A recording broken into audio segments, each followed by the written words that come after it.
Olá, irmãos, espero que todos estejam muito bem. Sejam bem-vindos a mais um vídeo de exposições da Confissão de Fé de Guanabara. Hoje eu estarei expondo o 16º artigo, que é o penúltimo artigo dessa confissão tão preciosa que foi escrita em território brasileiro pelos nossos irmãos. O 16º artigo, ele diz o seguinte: cremos que Jesus Cristo é o nosso único mediador, intercessor e advogado, pelo qual temos acesso ao Pai, e que, justificados no seu sangue, seremos livres da morte, e por ele já reconciliados teremos plena vitória contra a morte. Quanto aos santos mortos, dizemos que desejam a nossa salvação e o cumprimento do reino de Deus, e que o número dos eleitos se complete. Todavia, não nos devemos dirigir a eles como intercessores para obterem alguma coisa, porque desobedeceríamos o mandamento de Deus. Quanto a nós, ainda vivos, enquanto estamos unidos como membros de um corpo, devemos orar uns pelos outros, como nos ensinam muitas passagens das Santas Escrituras. Bom, em primeiro lugar, nós conseguimos observar, por meio desse artigo, as três nomenclaturas que os autores eles trazem da pessoa de Jesus Cristo. As nomenclaturas são mediador, intercessor e advogado. Dentre essas três, eu gostaria de dar destaque para a nomenclatura de mediador, e para isso eu queria ler o texto de 1 Timóteo, no capítulo 2, versículo 5. E ele diz o seguinte: porque há um só Deus e um só mediador entre Deus e a humanidade, Cristo Jesus, homem. Por meio desse texto, a gente consegue entender que a Sagrada Escritura ela traz a pessoa de Jesus Cristo como mediador, e Jesus Cristo ele é apontado na Bíblia como o perfeito sacerdote, em contraposição aos sacerdotes do Antigo Testamento, que eram limitados e pecadores. Jesus Cristo ele vem para ser o mediador, ele vem para ser o homem perfeito, que faz a relação entre a Igreja e Deus Pai, de maneira perfeita e imaculada. Dessa forma, a gente continua seguindo no artigo, e ele diz que Jesus Cristo ele nos dá acesso ao Pai, e que justificados no seu sangue seremos livres da morte, e por ele já reconciliados teremos plena vitória contra a morte. Bom, para a gente entender melhor o que está sendo dito aqui, eu queria ler o texto de Romanos 5,18, e esse texto ele diz o seguinte: portanto, assim como por uma só ofensa veio o juízo sobre todos os seres humanos para condenação, assim também, por um só ato de justiça, veio a graça sobre todos para a justificação que dá a vida. Paulo, nesse trecho, ele está dizendo para nós, por meio de um contraste entre a atitude de Adão no Éden e a atitude de Cristo na cruz, como um contraste entre o gesto que colocou o pecado no mundo e o gesto que tirou o poder do pecado sobre as pessoas e garantiu a vitória contra a morte. Esse gesto que Jesus fez em nosso lugar, e Paulo traz em seu livro, ele é justamente essa justificação pelo sangue que a confissão ela traz para nós. Ela diz que nós somos justificados pelo sangue e somos, assim, livres da morte e temos plena vitória contra a morte. E a justificação no sangue que ela diz aqui é justamente essa justificação, por meio do sacrifício de Jesus que ele fez em nosso lugar e que garantiu para nós a vitória contra a morte. Posteriormente, a confissão ela traz para nós o que diz que, quanto aos santos mortos, dizemos que desejam a nossa salvação e o cumprimento do reino de Deus, e que o número dos eleitos se complete.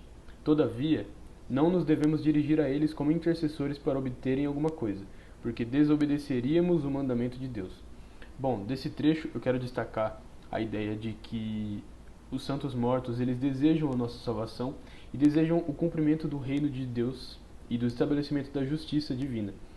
E para a gente entender essa ideia, eu queria ler o texto de Apocalipse, no capítulo 6, versículo 9, 10 e 11. E ele diz o seguinte: quando o cordeiro quebrou o quinto selo, vi, debaixo do altar, as almas daqueles que tinham sido mortos por causa da palavra de Deus e por causa do testemunho que deram.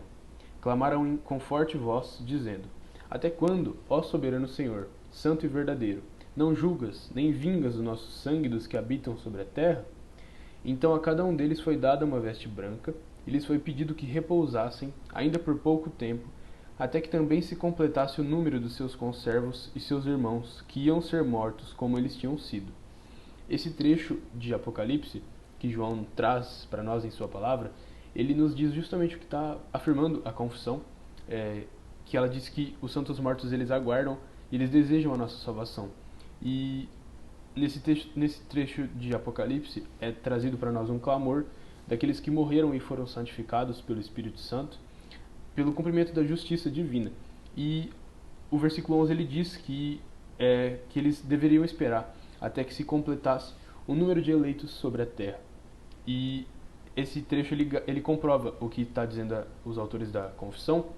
E seguindo, a confissão ela nos diz que nós não devemos nos dirigir a eles como intercessores.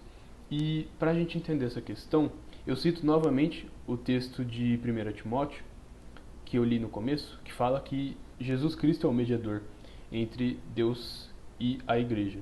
Essa mediação ela se relaciona diretamente com a intercessão que ele faz por nós. A gente pode observar o exemplo de Moisés, que prefigura a Cristo no Antigo Testamento, e ele realizava a intercessão e a mediação entre Israel e Deus.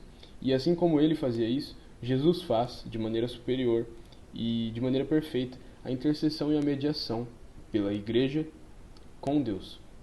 E em seguida a gente pode observar a continuação do artigo, que diz: quanto a nós, ainda vivos, enquanto estamos unidos como membros de um corpo, devemos orar uns pelos outros, como nos ensinam muitas passagens das Santas Escrituras. Dando destaque para a parte que diz membros de um corpo, eu cito o texto de 1 Coríntios, capítulo 12, versículos 12 e 13. Ele diz o seguinte: porque assim como o corpo é um e tem muitos membros, e todos os membros, mesmo sendo muitos, constituem um só corpo, assim também é com respeito a Cristo. Pois em um só Espírito todos nós fomos batizados em um só corpo, quer judeus, quer gregos, quer escravos, quer livres, e a todos nós foi dado beber de um só Espírito. Paulo ele traz essa ideia de que nós somos corpo e de que Jesus é o cabeça da igreja. E por meio desse texto a gente consegue enxergar que Cristo, que não faz acepção de pessoas, ele une todas as pessoas do mundo que declaram o seu nome por meio do batismo no Espírito Santo como um só nele. E dessa forma ele também nos ordena a orar uns pelos outros, conforme defende a nossa confissão e conforme diz o texto que eu gostaria de ler também, que é o texto de Tiago 5,16. Ele diz o seguinte: portanto, confessem os seus pecados uns aos outros e orem uns pelos outros, para que vocês sejam curados. Muito pode, por sua eficácia, a súplica do justo. Essas foram os comentários de hoje. Essa foi a análise desse artigo. Eu espero que a palavra tenha ficado clara para todos. A próxima semana nós teremos o artigo 17º da Confissão de Guanabara, encerrando assim a exposição nesse documento tão precioso da nossa tradição. Deus abençoe a cada um e até mais.